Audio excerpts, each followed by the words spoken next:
Salah satu yang unik adalah kembalinya sosok Pak Mulyana dalam kasus Subang ini berkecimpung di berbagai media massa menjelaskan dan juga ngotot ingin membersihkan nama kakaknya Yosef Hidayah, ngotot tidak bersalah ya. Pak Yosef tidak mungkin melakukan hal itu.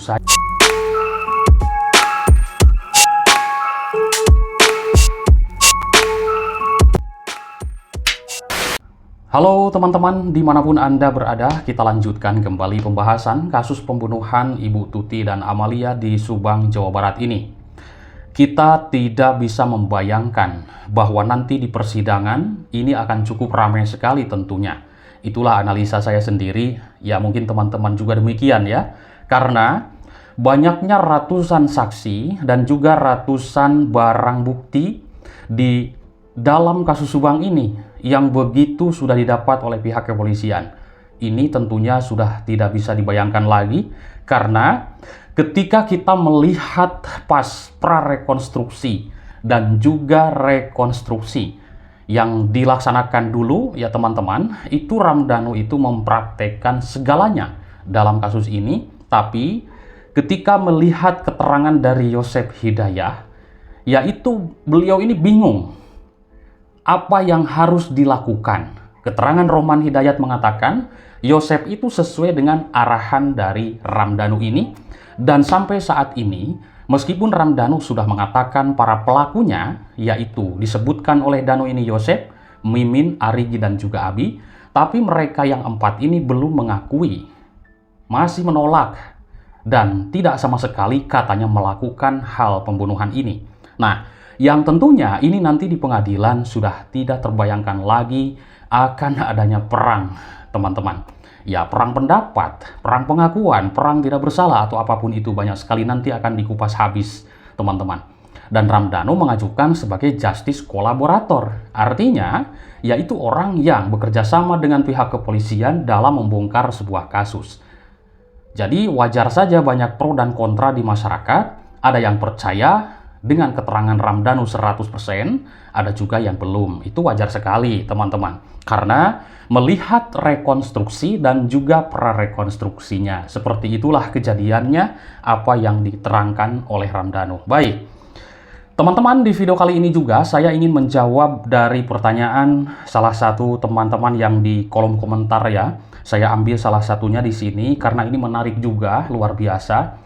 Komentar teman-teman, intinya semuanya, meskipun ribuan orang saya baca satu-satu ya teman-teman. Ada sebuah komentar, ini menarik bahwa Bang bahas kembali tentang Pak Mulyana. Kemana saja? Kok sekarang tenggelam ya? Jarang sekali YouTuber yang membahasnya. Baik, teman-teman.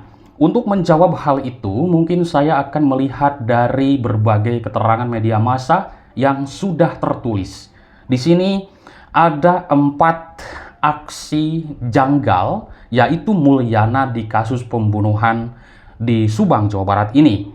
Dulu kan teman-teman tahu, Pak Mulyana waktu di YouTube-nya Indra Zainal dan juga di Tribun di berbagai media massa ya teman-teman, itu ngotot sekali, yaitu untuk membela Pak Yosef Hidayah.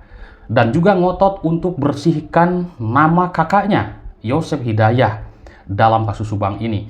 Tapi ternyata pas waktu itu, di bulan-bulan kemarin atau di tahun-tahun kemarin, kita melihat rumah Pak Mulyana ini digeledah dan juga rumah Yoris. Ini kan kita tidak tahu gerak polisi itu teman-teman. Intinya kasus Subang ini kita support terus pihak kepolisian Polda Jabar. Baik teman-teman, saya melihat untuk menjawab dari pertanyaan tersebut, kasus pembunuhan ibu dan anak di Subang, Jawa Barat ini sekarang memang terus masih panas diperbincangkan di berbagai media dan juga dari komentar publik. Bahkan para YouTuber tidak bosan-bosan juga untuk mengupas tuntas tentang kasus Subang ini. Nah, di sini yaitu Pak Mulyana di dalam kasus Subang ini banyak sekali berkecimpung di publik ya. Bahkan sampai diperiksa di Polsek, di Polres, di Polda Jabar terakhir waktu kita lihat. Saya melihat dari keterangan salah satu media yaitu dari Kompas TV. Kasus pembunuhan ibu dan anak di Subang, Jawa Barat ini diketahui dilakukan oleh Yosef yang kemudian dibantu Danu, Arigi, dan juga Abi. Tapi ini kan menurut keterangan Danu, teman-teman.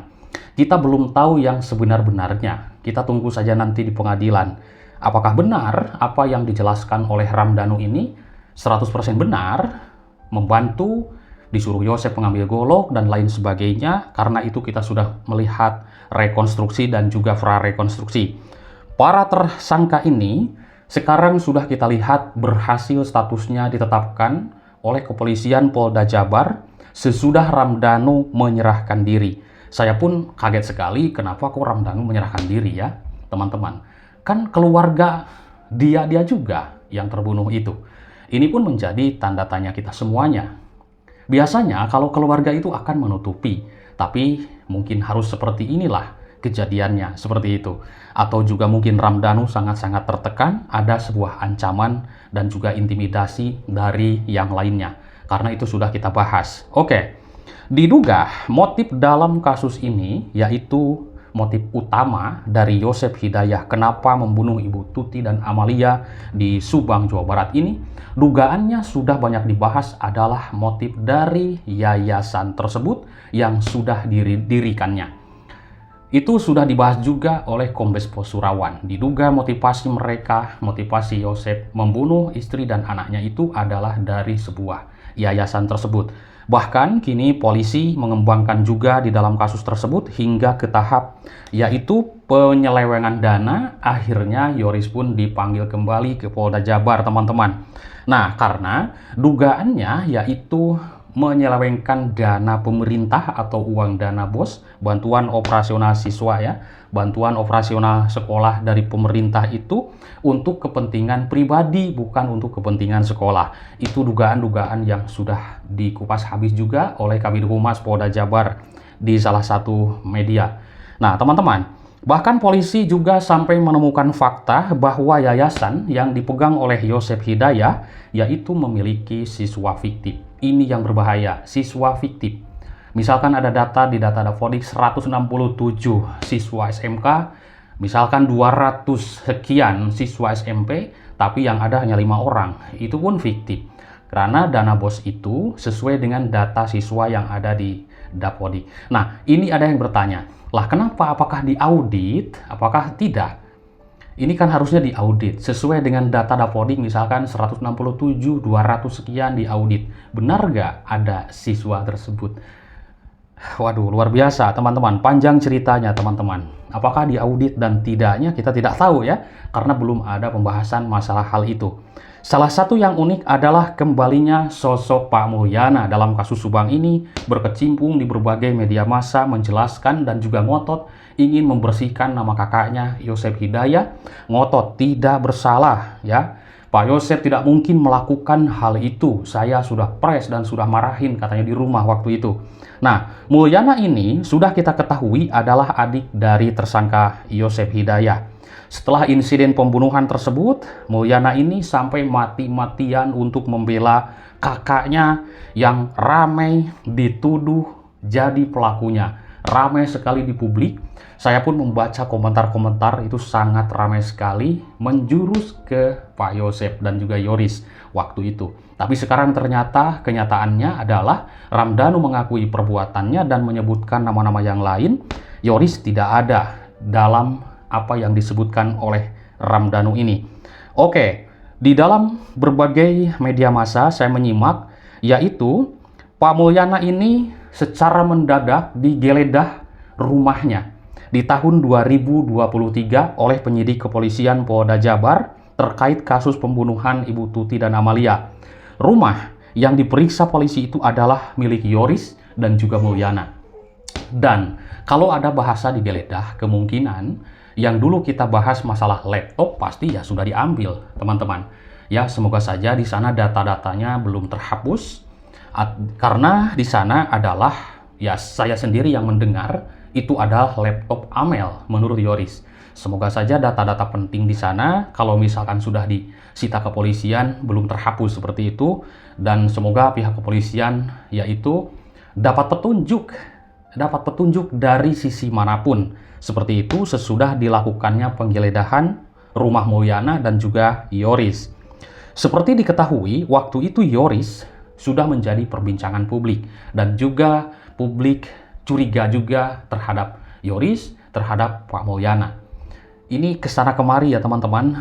Jadi opini liar, asumsi di masyarakat ya wajar sekali karena kasus inilah kok lama, pertama lama, yang kedua banyak sekali kita lihat kebohongan dari kanan, dari kiri, keterangan tidak sinkron seperti itu.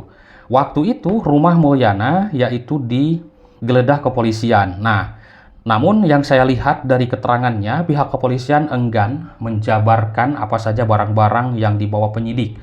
Lalu Dirkrim Polda Jabar, Kombes Pol Surawan hanya menginfokan soal angka penyidik terkait penggeledahan tersebut.